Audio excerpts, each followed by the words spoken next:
What's going on, Ambitious Vet? Welcome to episode number 78 of the Ambitious Vet Show with U.S. Navy veteran and founder of Vet2PM and co-founder of the Veteran Project Manager Mentor Alliance, Eric the Doc Wright.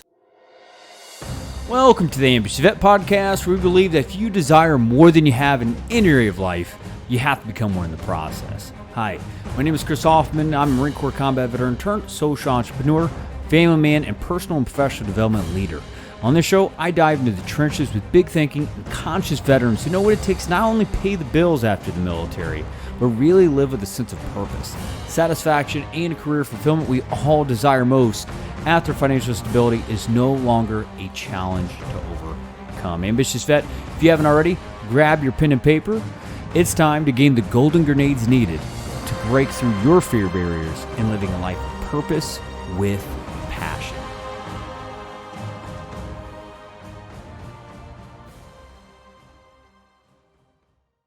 Have you realized that having financial stability after your service is not actually as hard as you thought it would be? I mean, let's face it, resumes, interview prep, and translation of skills only get you so far in the first few years after your military service. Now, if you're listening to this and you're anything like me, after about 3 years and a couple careers later, you begin to feel unsatisfied, undervalued, and like you're feeling just misunderstood for being such a high performer in your current role. Now, you know I know this because I've been there, done that, and I have discovered thousands of other ambitious vets out there that feel the same exact way. So if you're ready to have your voice be heard and join a community of veterans who have participated in 4 countries now, including United Kingdom, Canada, Australia, and the good old US of A, inside of our qualitative research study with the goal to uncover what your needs, wants, and desires are after financial stability is no longer a challenge to overcome anymore, I encourage you to click the link in the show notes right now and take a quick survey and be entered into a raffle of a $100 Amazon gift card. Not to mention, you're going to receive my free copy of my Amazon bestselling ebook, 10 Steps to Predicted Success Out of the Uniform.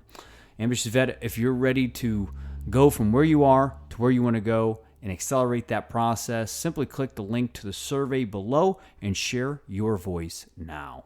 What's going on, Ambitious Vet? So welcome to another episode of the Ambitious Vet Podcast. Just want to start out before we go ahead and dive into the interview by just thanking you for taking time out of your day, night, whenever you're listening to this and wherever you are over the globe. Just thank you for that.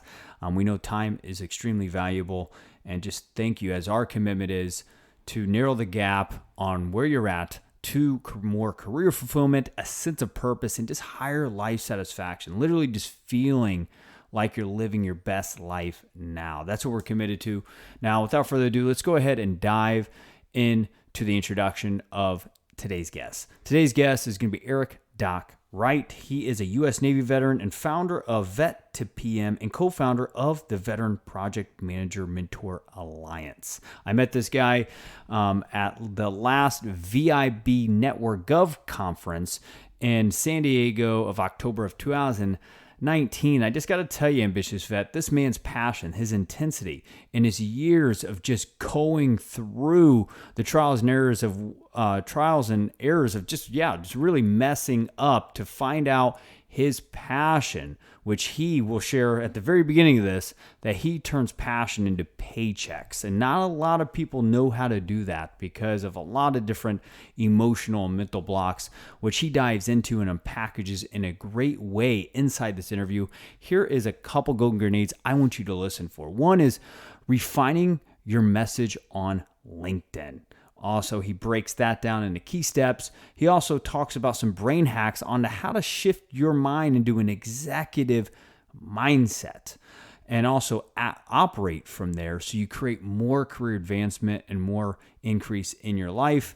And then also, he dives into some really cool ideas around how to refine your message to even do better social networking. Because remember, Ambitious Vet, social media is a tool to bring people from behind the wall of the internet in person. The best business is done in person.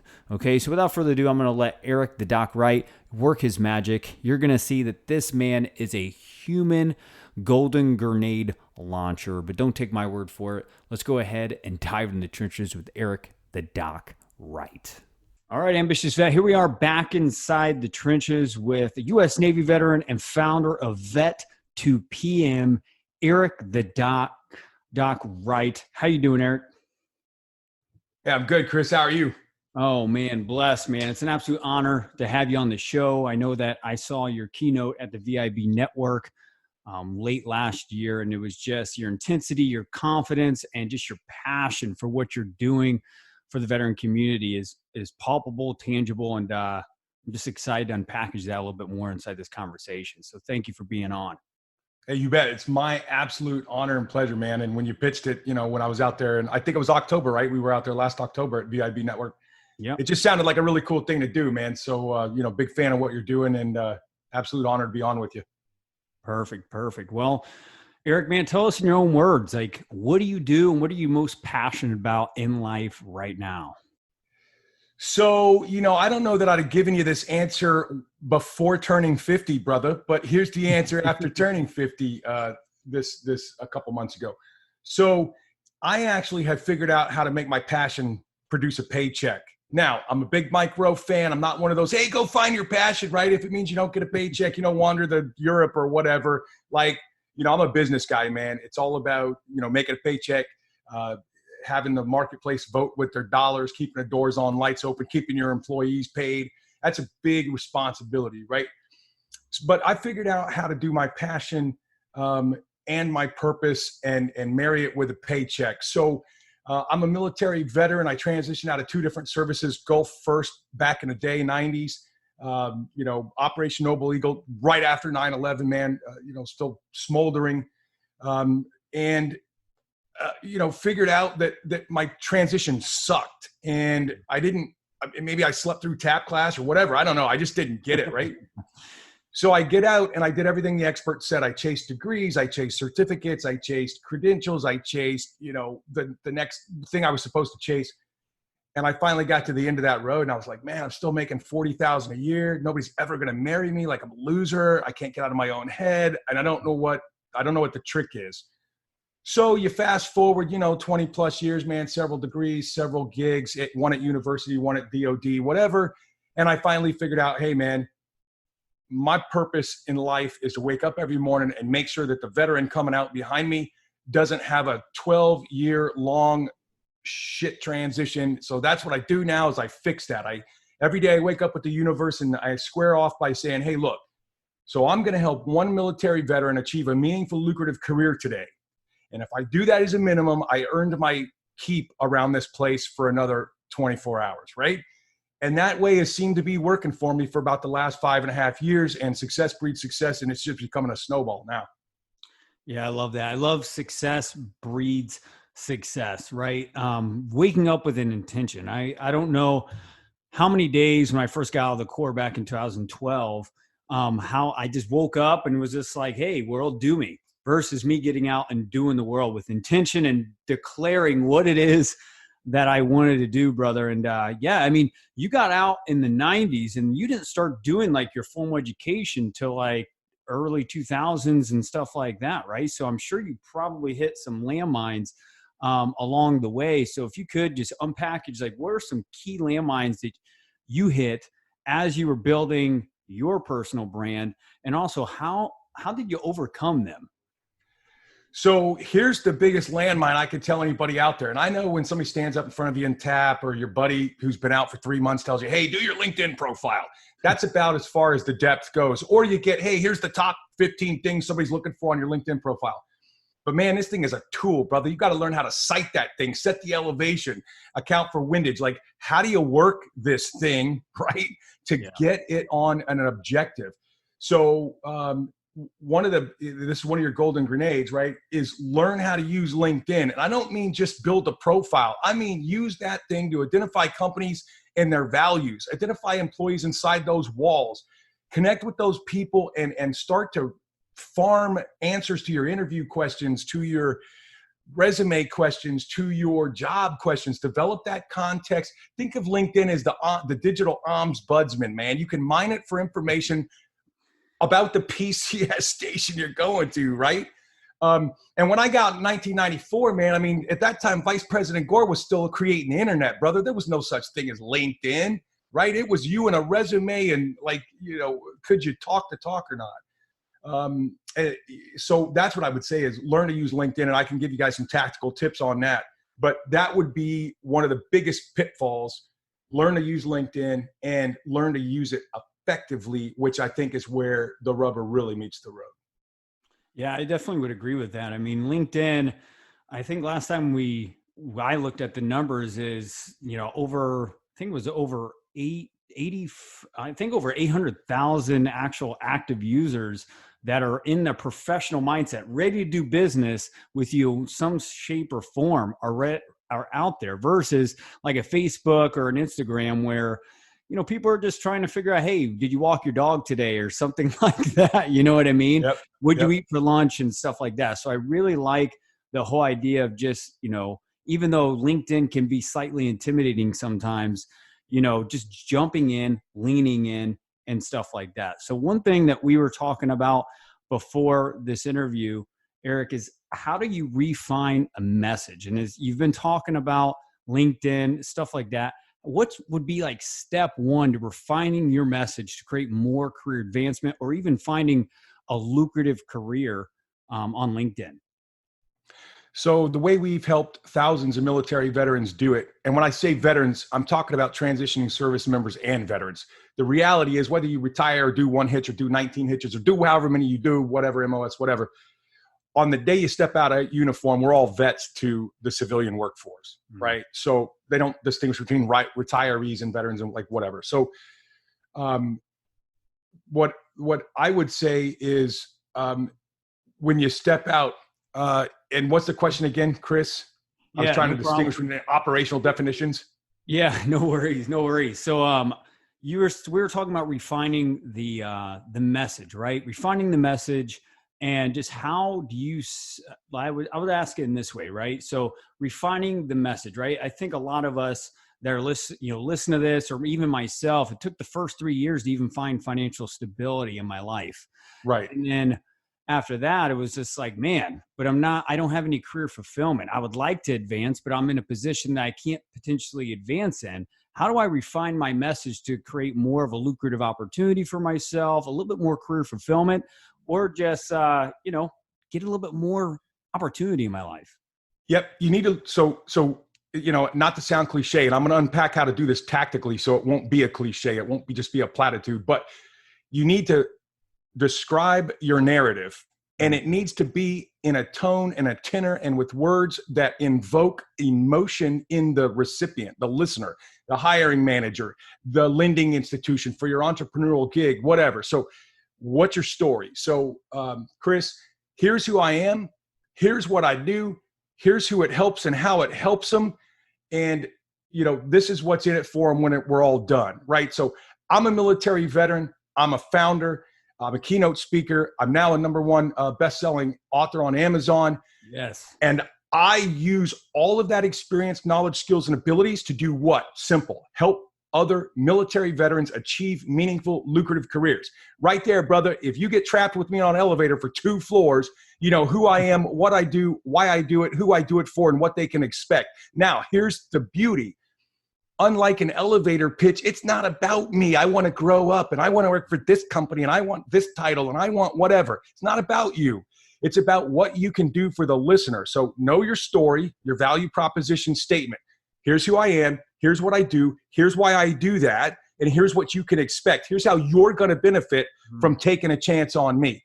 Now, LinkedIn is a bullhorn for getting that message out. So how do you do that? Again, you got to take yourself out of this and you got to put, use the humility and stuff that was inculcated when we were in the service. You are not the hero of your story. You are the guide. You're Yoda, and the person you're talking to that you're going to put on steroids and really help blow their business up is the hero. Like when I met you in San Diego, you're the hero. You need something either to succeed or to avoid failure. I'm the guide. I've got a plan. Here's how you execute. Here's what you can expect in terms of success, and here's what you can expect in terms of avoiding failure. And as human beings, we're all wired to seek success and avoid failure. And oh, by the way, avoid failure is a much bigger monster in our minds. We would much rather just avoid loss. Keep what we got, man. That's back from when we were, getting chased by saber-toothed tigers, right? Like, how do I find some berries and get some squirrel for the campfire and not lose it at night? Create a watch schedule and all that stuff. So create a value proposition statement, right?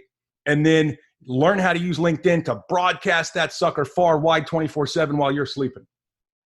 Yeah, I love that. That's kind of like the speaker voice out to the world in this new connected age and stuff like that. And I love how you created a framework because, I'm a Marine. I like the acronyms. I like the BAMSIS, the JJ Tid Buckles. It gives me a framework to think from and inspires independent thinking inside the veteran community that, let's be quite frank, doesn't naturally think independently or creatively when they're first getting out because they're such institutionalized, in other words. So I find that, and just to speak up on your point, and Ambitious Vet, if you're listening to this, when you get out, how to build your economical value is understanding what that organization does need.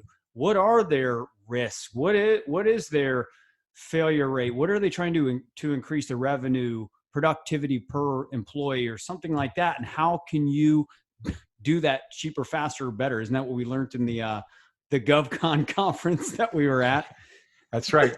Better, faster, cheaper. Better is scope, faster is schedule, and cheaper is the budget, baby. That's awesome. I just love that whole perspective on how to communicate from a place that organization is the hero and you're just being a pawn in having them narrow their gap. So that's awesome. So now, Eric, going back over to you, I mean, you're doing a lot of great stuff inside the veteran community with Vet2PM. And from what I can see, just doing a lot of research on you and stuff like that is like, you're doing a great job as far as placing them into lucrative project manager roles. Why do you think that is a very easy transition for an ambitious vet that's even listening to this? It's just like, man, I'm a mid-level manager at this organization, but I'm just like not feeling fulfilled. I don't feel like I'm actually maximizing my talents and skill sets. Why do you think project management is such a good fit for a veteran? Well, I'll start with project management and then I'll widen the aperture. And, so when we first started, our tagline, what we did for a living was we help military veterans become project managers. What we quickly realized after about 2-3 years of doing that is, hey, Eric, I went and got a great job as a project manager. I'm making $105, bought a new house, had a new baby. Life is great, dude. But brother, I want to be more. I want to do more. I mean, we're veterans, man. We're type A. We eat glass. Like, you know what I mean? Like, I want some of that adrenaline. You'll never do some of the stuff you did, right? And at the time, you couldn't believe you were doing it and you bitched and moaned the whole time. But now it's like, hey, man, that was really cool stuff. And those were really cool cats. So the trick for me is think about, what you liked about your service, what you didn't like about your service, what you like about what you're currently doing, what you don't like about it. So this is not easy. This is going to take some brain power. But, a nice scotch or a nice lager or a Diet Coke or whatever you drink, a lemonade, sit down, take 30, 45, 50 minutes, figure out who the heck you are and what's missing. You can basically draw a Venn diagram if you want, brother. Bubble on the left, bubble on the right, like this, like on the left or right. And then you come up with the list in the middle. And that's what you go after. That's the stuff you'll do even if you're not paid.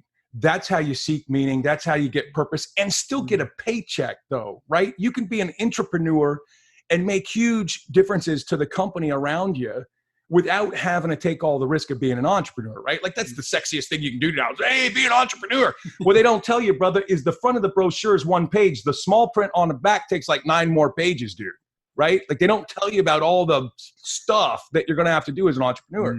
You only see, what's my favorite quote? I don't remember who said this, but it's one of the great motivational speakers. People, I think The Rock is now repackaged it, or maybe he said it originally, but people react to you like you're an overnight success. Oh my God, that Chris, he's amazing. He's an overnight success. And you are an overnight success, brother, but what they don't see is the 1,001 nights that you burnt the midnight oil all night, overnight, to be the Chris that they see today. Right? Yeah. Yeah. I mean, that's true. I mean, late night sacrifice from the fiance, soon to be wife, and just all that, talking about refining your message, always getting back to the drawing board and seeing how you can impact on a deeper level. Focus on few versus the quantity is what our philosophy is right now. So yeah, it definitely is relevant. So that's awesome. But Chris, real quick, brother, real quick. You said something that I really want to unpack for 1 second because it's really deep. When you're younger, when it's your career, when it's about the paycheck, when it's 1-to-1, right? Like, how do I get me? How do I get the person in front of me? How do I help? Man, when you start talking about, you cross that 50 threshold, or younger, if you're lucky and you figure all this out before you turn 50, 60, 70, it's really about one-to-many. How do I help one-to-many? So that's really what broke the ceiling for me. And I went from being a mid-level manager to being exec, to being mentored by executives, to being given time of day by executives, to becoming an executive. They think in terms of time, money, strategy, organization. They're not, when you're making decisions about you, your team, your department, your unit, if you're not thinking outside of that, hey, what's this do for the company? How's this help us in the marketplace? What's this do for our customer base? The execs are thinking about that stuff. So, dude, there's another golden grenade, bro. If you can learn to talk in terms of time, money, strategy, scope, first to market, first out of the way of the time bomb ticking, like whatever, execs can see that on you, smell that on you from 100 meters, man. Like, hey, Chris is pretty dang good at being that mid-level manager, but old boy kind of thinks like us, talks like us, acts like us, walks like us. He's looking at the horizon. He's about the organization. He's about the one-to-many. Man, executives, I'm telling you, they'll start paying attention. And when they start mentoring you, that's how you know you've made it. Now, don't run around the place doing a touchdown dance, brother. They'll fire you just as quick, right? Yeah. But pat yourself on the back and quiet on the way home saying, hey, man, if execs are paying attention to me, if they're starting to mentor me, I must be doing the right things. Keep doing those right things. Yeah. And often what I hear from our audience too, that, listens this week by week is, yeah, they're just like, yeah, I mean, the executives may be talking to me and I see like a potential roadmap to my next promotion, but I just feel like a number, right? And that's like a big thing too, that I hear constantly from our audience. It's like, yeah, but I just feel like a number, and they're not feeling that deep camaraderie inside the organization. But I mean, I guess it is good when you are hearing, good things from higher executives. They're like, wow, this guy's pretty strategic. He can map out a next 3-month project what our expenses would be and potential ROI based on this tool, whatever, and break that down. So I love that whole idea. And Ambitious Vet, if you're listening to this and you are inside that position where you're starting to see your higher ups, people you look up to inside your organization saying, hey, they're speaking my language, I'm excited. Find ways to sit down with them, do a fireside chat and ask them, okay, where do I need to go based on this performance review to go to the next level? Or better yet, connect with Eric the Doc Wright and figure out how we can get you into a more lucrative career that maybe just better fitted for your strategic planning skills or something like that. So Eric, man, you've been dropping in tons of golden grenades so far inside this interview, and I absolutely love it because you spit off golden grenades when you're not even trying to spit off golden grenades. You're like a machine gun. I'm a grenade launcher. Look at that, everybody. Oh man, I'm like, wow. Boom, boom, boom, boom, boom, boom. And I love it. So, I mean, if we could bring all of what we've been talking about so far and break it down into 3 golden grenades that could help impact, an ambitious vet that may be listening to this right now has financial stability but is lacking life satisfaction, that career fulfillment, or that sense of purpose that has them be living with that intention of, like you said, just waking up and just being like, hey, I'm going to impact this one person in this area. They're just not that clear on their mission. What would be 3 golden grenades that you would supply them right now? Yep. First one is that value proposition statement, and in particular, how it takes care of the person you're talking to or the company you're talking to. That's selfless service. That's service first. And they don't see that much. That right there endears you. And then when you deliver on what you said you would deliver on, now they can trust you. right? Now you look different and you act different and you perform different than everybody else around them. And then I said LinkedIn was a bullhorn, right? Here's how you use LinkedIn. Here's how I have found it. So I've had multiple companies. The very first one, I never learned how to use LinkedIn, and it's still in a gulch on fire, like 14 exits back, dude, right? I drove it off the cliff and wrecked it. Okay. So first, segment your market, your target network. If it's a network full of people to help me and me help them, then we ought to be each other's biggest fans. So guys like you, I connect with anybody and everybody that's a veteran, anybody and everybody that's a business owner, especially if you're a veteran business owner, anybody and everybody that does financing, accounting, marketing, video content, people that can help me. So for example, if I'm in a keynote and I say, hey, vets, top 10 thing, that's what you saw in San Diego. Hey, top 10 thing, you need to have a video content guy. Well, guess what? You walk up to me afterwards, say, hey, dude, would you sign my book? And oh, by the way, when can you start doing my video content? I'm like, brother, I don't even know how to spell video content, dude. I don't do that for a living, right? Let me give you the name of my guy who does video content. Bang, you turn the card over, you write the stuff down, you hand them the card. Or let me give you a guy who's got a podcast that really can help you get your head straight when you're 3 years plus and you're in your civilian career, right? So make sure your network is full of, okay, here's another trick, dude. Chris, if you post something on LinkedIn and you realize 97 people interacted with it, scroll all the way to the bottom, find all the ones that are second connections. They already like your stuff, dude. They're already huge fans. Just send them a connect note. You don't even have to put a personal thing in there, dude. They already like your stuff. They know who you are. They know what you do. They know why you do it. They know what you're about because your value proposition story is very clearly laid out. They like your stuff. They want to connect. Reach out to them. They connect back. That's when the personal conversation starts. Hey, Chris, thanks for connecting with me, brother. I really appreciate it. What did you really like about that thing? What else can I be doing for you? Now you're serving others and they're telling hey man, you got to listen to this podcast, dude. It's crazy. You're going to love it, right? So that's the second golden grenade is segment that network and only let folks in that you can help or that can help you, right? And then the third one is, and this one kind of, one of the biggest challenges I see from folks in the transition is we don't learn to talk about ourselves individually very well. We don't ask for help. We don't ask, we expect feedback. Hey, we're all adults. You'll give me feedback, usually at the end of a knife hand, like whatever.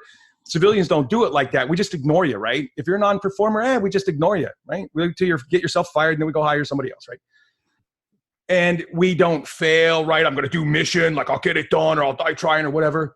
That stuff is great. But if you're drinking poison every day and you're feeling kind of ill and you're feeling like you're going to check out soon, then stop drinking the poison. It doesn't make you a quitter. It doesn't make you a give-upper. It doesn't make you all that stuff that we were, near borderline brainwashed to believe. Right. In business, time, effort, money, do I get a return? For example, everything I do at my company, and everybody knows, anytime they pitch me anything, they know I'm going to ask them one question up top. Does it help me help a veteran achieve a meaningful, lucrative career? If you don't have a resounding, immediate yes, you're done. And if I start peppering you with questions, it's going to be even worse. It's going to be an arduous 20 minutes, right? So fail forward fast. Hey, here's what I think we should be doing. Here's why I think we should be doing it. Here's my schedule. Here's my resource set. Here's my metrics. Here's how I'll know whether it worked or not. And then go do it. When you pull it off, there's some meaning and purpose, brother. You're back in the fight. You're making a difference to the organization around you. You're making them better. You're a force multiplier. Civilians don't have a word for that, dude, but they know it when they see it. And if you're a force multiplier, they love you. They will stack up behind you because somebody around here has a plan, right? And they want to be around successful people. So that's what I would say is fail forward fast. Hey, I either learned something or I succeeded, and now they're going to pitch me a faster ball so I can swing harder, so I can hit it farther over the fence the next time I'm in the box, period. Yeah. No, that's awesome. Like I said, you are an M16 of golden grenades, man.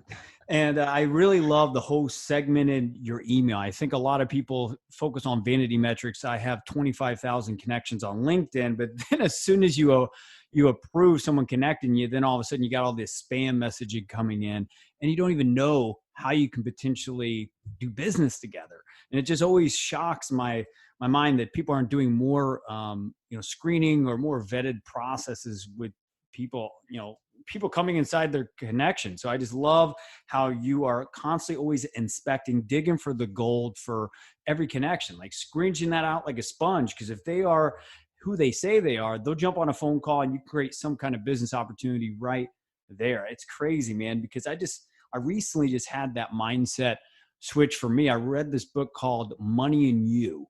I don't know if you ever read it, but it gets down to the source of like just your scarcity mindset, which I find a lot of veterans that are ambitious dive into in the first few years. They're just trying to make money, right? And figuring out how to keep it coming in consistently.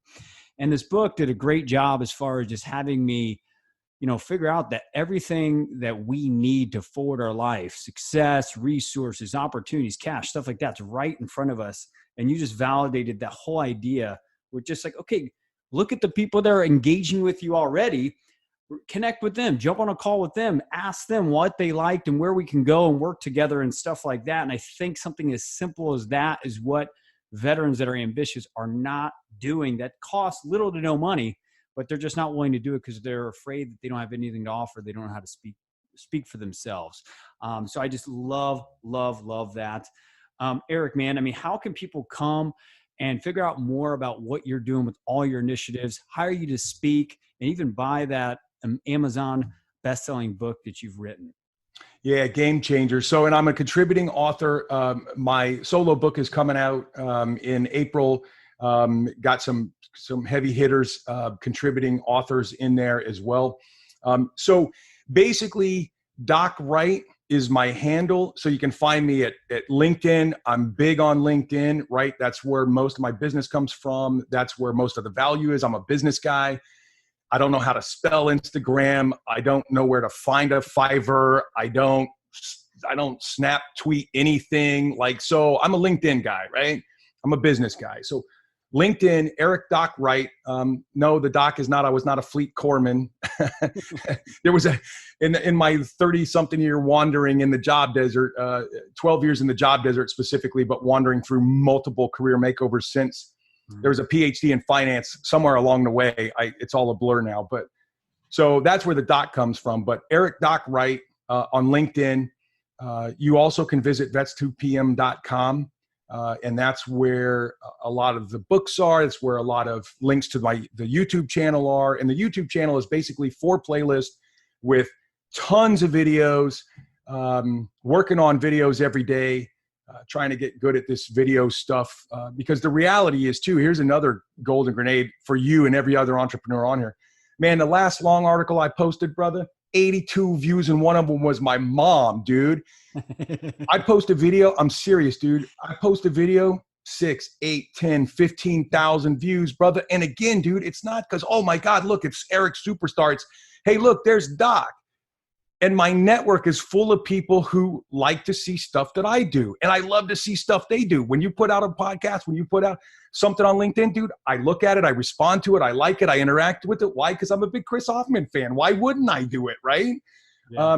And dude, that's where you really start to get synergy. That's where 30,000 connections can turn into, Seth Godin, you mentioned, that's your tribe. 30,000 people, they're all talking about you, bro. That's a couple million in free advertising. Yeah. No, that's awesome. And, you're doing great with the whole video marketing. I think you hired a crane eater for that, didn't you? I did, brother. You had him on. He's Rich Cardona, dude. Those guys are great. Oh, Rich is amazing. And no, just Ambitious Vet, if you get a chance, one of my personal favorites of the 1-minute video clips that Eric the Doc Wright has been creating is the imposter syndrome. And there was this one video that you did that was just like, I get in and I get out before they even figure me out. And that's just such a great brain hack that I'm just like, oh man, yeah, I just need to get in and get out, one shot, one kill, and then get out. So Eric, man, I just want to acknowledge you for who you are for our community as a whole, man. You consistently show that you are the example that if you just persevere, consistently inspect current opportunities and always seek for more, success is on the other side of that, man. So thank you for being inside the Ambitious Vet with us today. Right on, Chris. Thanks, brother. Well, there you have it, Ambitious Vet, episode number 78 of the Ambitious Vet Show with Eric the Doc Wright.